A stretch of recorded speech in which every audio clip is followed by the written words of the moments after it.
All right, what's going on, everybody? Gibby Card Stacks here, and I've got a little bit of mail, all value stuff. These are all PWEs and then a box of slabs, but everything should be under $20 a piece in general. This was about a $80, $90 box, I think, of everything that's in here. Then everything else, obviously, ESE, under 20. Let's just get right to it, see what I'm buying, talk about it, how things will look going into next week. We've got an invoice here. Wife said no more cards. I paid $10.04. I was wondering about this. I was wondering if I sent this to let me get my trash situated. I was wondering if I sent this to C already or if I just hadn't received it. It said it was marked delivered and I didn't feel like going back to my Twitter photos. I post all my mail days as soon as I get them on Twitter. One, just to post for content, but two, just as a reminder for me, like, okay, yeah, I did get that, and I remember that mail day. No more cards, says the wife. I'm happy to help you out here. I got this at auctions, I think, for $10. It was like $8 plus $1 shipping. Mason Taylor, gold best. Not a huge best fan. Just stick to the firsts, in my opinion. That's just my thought, but I understand there's great value in best, like this auto, which for $10, you probably could have been getting his gold autos for anywhere from 15 to 20 in the offseason. That's where I was buying them. Had a great week one and versus USC. I think like 6 catches, 60-ish yards, so pretty solid. I like Mason Taylor. I was buying him heavy. The offense looked good. Just that was a game. You know, there's nothing. I don't think LSU. I get they were up and they blew the lead and all of that, whatever. Brian Kelly, shout out. But I don't think there's anything wrong. Like going forward, sure, disappointing loss, but I don't think you should hold your head down for that loss. From a talent perspective or you know, I guess in that regard, you'll be okay. You'll be okay. There's nothing to panic about, I would say. All right, here we go. What is this? Another... Thank you, Hannah. Okay, this person actually just messaged me on eBay and they're like, hey, just want to make sure you got the card. And I was like, I have not opened my mail yet. I'm a little behind. This was mail from, I don't know, earlier this week. And I'm a little behind. So, I think Friday. You probably will not see this until the following week. I think it'll be okay. Ray Wave, I think I got this for 15, 16 bucks shipped. Just a cool color match, blue. Hannah Hidalgo again. One of those things, a year from now, you would be like, damn it, man, why didn't I buy more Hannah Hidalgo at these prices? So that's kind of my thought. If it's gradable, fantastic. If not, I'm not expecting it. I don't buy with the intention of grading like, oh, I'm going to buy this and try to get it graded. Like 95% chance this is going to stay raw with me and I'll hold it. And I don't care. I believe in Hannah Hidalgo, the prices, all of that. So that's just my operation. All right, everyone's sending. Ugh. Yeah, see, this is, you know, sometimes, Gaby, you just got to trust yourself and stick to your assessment. Alex Orji Blue, I think it was like 20 bucks. It was a decent deal, but didn't even start for Michigan. And you guys know how I feel about Michigan. I've said it many times. But I told myself, I was like, gosh, it would pain me. This is where, you know, I just need to get better about things. It would pain me if I'm wrong and I just didn't have any Alex Orji. If Alex Orji is going to be good and if he's going to prove me wrong, I might as well make money off of it. And usually I'm like, okay, I'll just buy a piece just to see what happens. So I just hate that it was so late where I'm like, God, this is against all my better judgment. I know Alex Orji is not good. Like, I know it. I just, in the bottom of my soul, I feel it.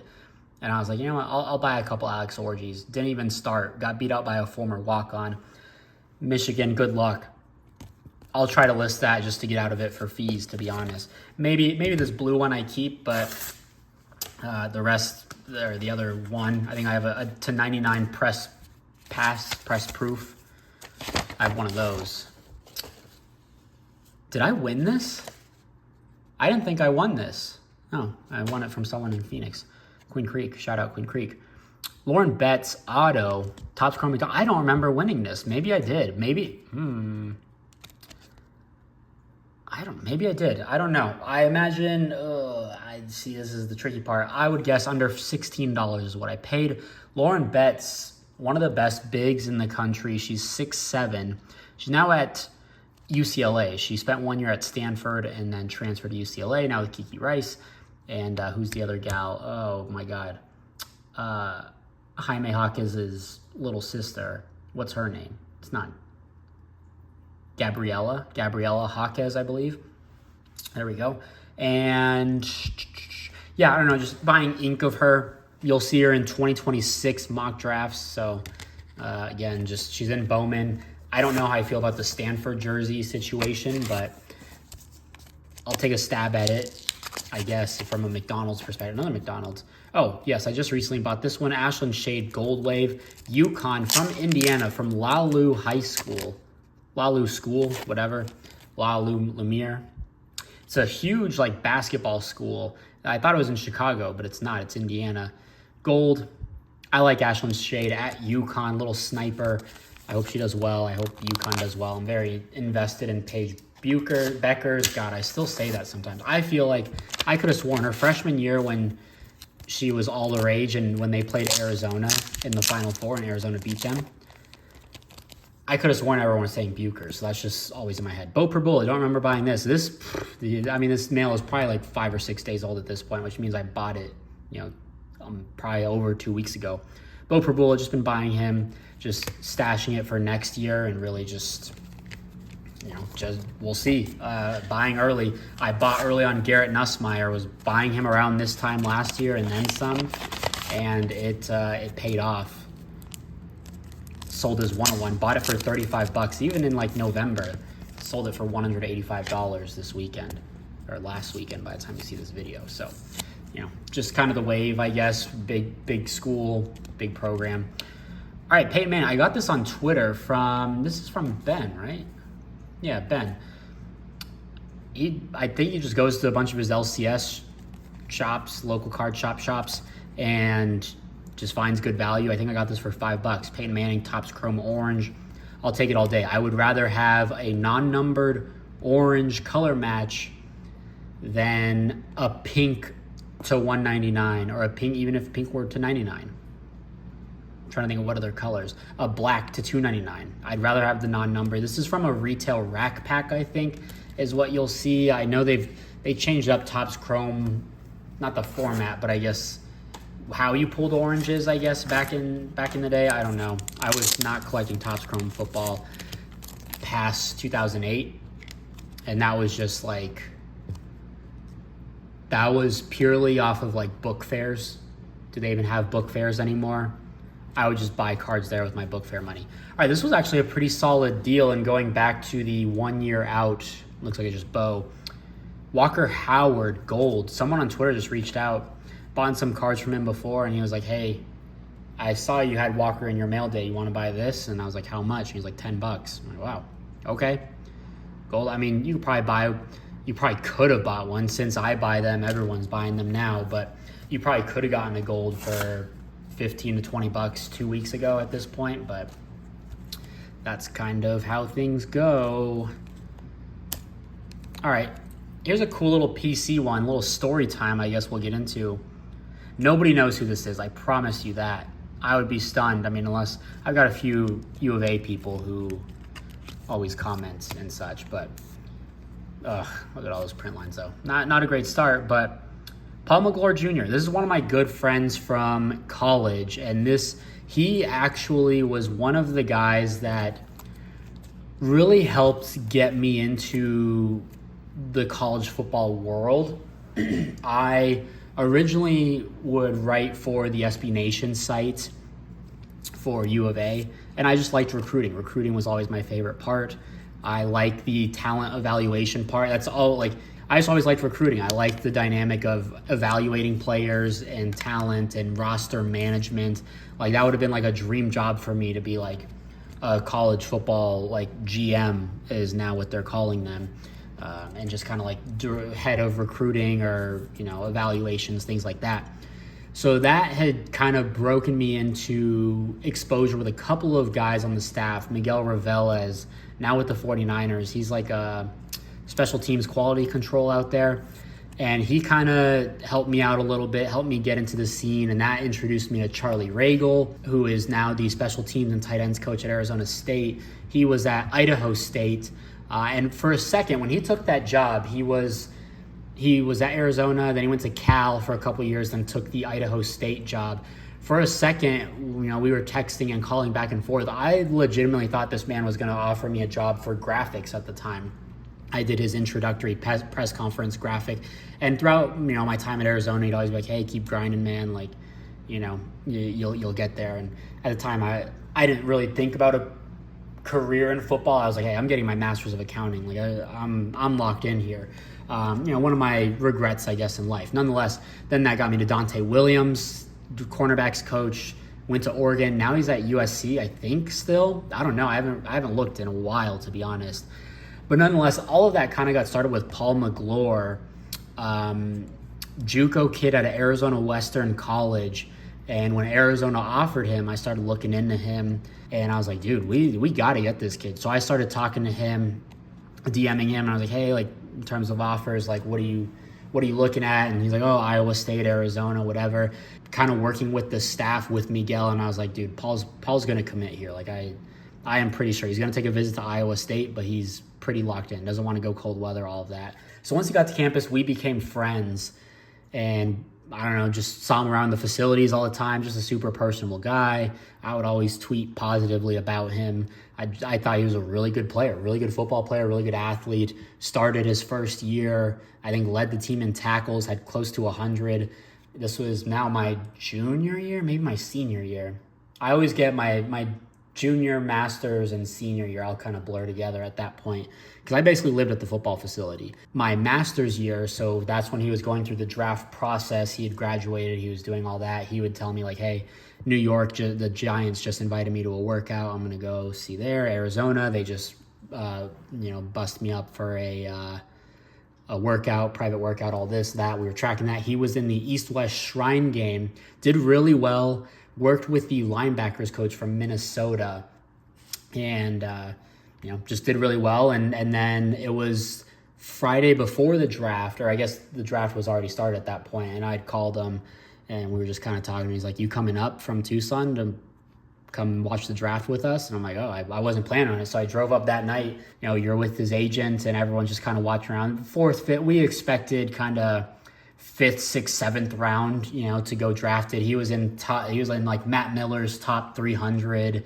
and he was on draft boards, mock drafts, 7-round mock drafts, and you are seeing all the teams coming up, and it's like, all right, let's get a run of linebackers in, right? Push him up. And then you're getting like 5th, 6th round. It's like, all right, New York's got some picks. They like us. Miami, we talked to. Great. Let's see what they do. Tampa Bay, we had some workouts with them. We like them. Minnesota, obviously a good relationship with the linebackers coach.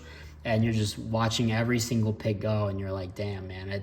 At this, it's 7th round, and you're like, do we want to just go undrafted at this point? Like, Minnesota's calling him on the phone, and they're trying to get him priority. They're like, hey, man, we don't have any more picks, but you'd be our top priority. He wanted to go there, I think, but Tampa Bay also stayed on him.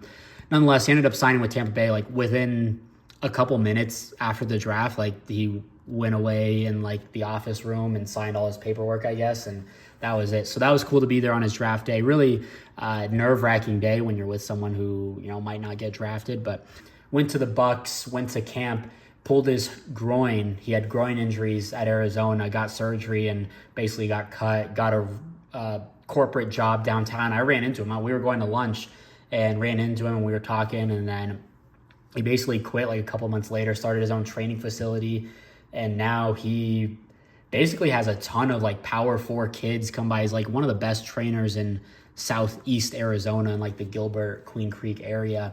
And I remember when he first opened up, I drove out to like his first class, and I built him this Excel program with all these formulas to like track his monthly memberships and fees and all of that, and budgeting, basically a huge budget Excel. And he'll text me every now and then when we text. He's like, bro, I still use that Excel tracker every single day. So just a good dude. I wanted to pick that up. Again, just kind of comes with, I guess, the fatherhood thing where I'm like, I would love to get it graded. That copy is absolutely shredded. And this was probably a very long conversation about Paul McGlure. But I did have his cards, and I don't remember at all what happened to them. So I need to go out and start buying some more cards of his. But that's my Paul McGlure story. I would love to get him graded, and again, just kind of a preserve thing for my son and be like, hey, this was one of Daddy's really good friends in college. And, you know, again, I think he was very instrumental in me breaking through with the coaching staff and becoming like a credible source, and then, you know, working with them directly with recruiting operations and evaluations and things like that. So very cool there. All right, so this box that's been sitting here freaking 18, probably 16 minutes after editing, I got this box of slabs for about $80. They're all PSA 9s, I think 10 of them. On the box, it says they paid $18.05 to ship this priority, plus you're taking 13% fees from eBay. I paid about 80 bucks, so let's say 60 after shipping, and then plus that extra 8. Like they're not making a whole lot on this. But I thought this was a really good deal, and I thought the listing was really bad. It was just one photo of a slab, and then at the very end, it was like lot of 10. And I don't think, I mean, obviously, I don't know. I feel really good about this being at about $8 or $9 a piece on these. So let's get through it. It's Juju Watkins, all McDonald's All-American cards. PSA 9, I like the portraits. I've talked about that. Yeah, I just like it. For less than $10 a slab, I'm absolutely going to take that. Another one, PSA 9. This is the best one of the lot. It's the Ray Wave. These are out of blasters. You get like 4 per blaster, and this is basically your hit. So again, Juju Watkins, PSA 9 for $8 a piece.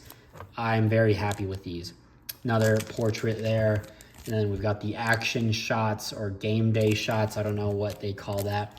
Future stars. And again, these, you know, on ComC, you can get this. This one is actually kind of about $5 to $6, but like these are $2 cards. You know, that's probably a $10 card.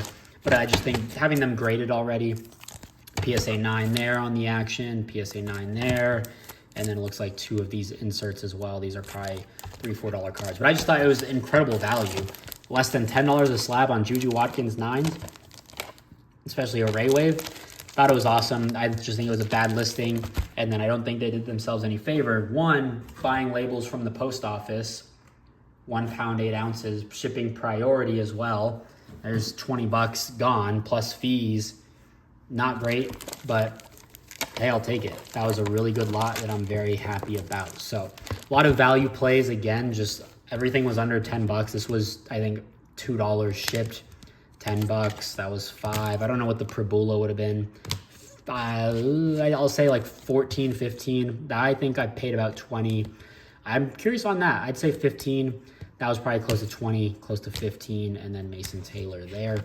So not bad. And then going to be buying some Paul McGlure just for PC, and hopefully grading. Those print lines were tough though. But so I remember, anyways, not to go back on Paul McGlure, but I am right now. I remember when he signed these cards, and that was my first introduction to cards. On Facebook, he'd be like, you know, hey, you know, buy a pack of these Sage cards for a chance at my autograph. And it was like 15 bucks, and you get, I don't know, like 3 autos. And I remember seeing the checklist, and I'm like, dude, I don't know any of these players. And I don't think I really knew about eBay. So I'm like, you know, the chances of me hitting a Paul McGlure card and he didn't have any extras, where it was like, oh, hey, here you go. So anyways, that was kind of my first intro. My first card ever I think I bought was a Sage Paul McGlure, and then a Scooby Wright Contenders auto as well. But now we're just rambling at this point. So that's everything. Little value, budget, mail day, steal video. If you enjoyed it, drop a like, leave a comment, subscribe, say a prayer to the haters, and we'll see you next video. Peace.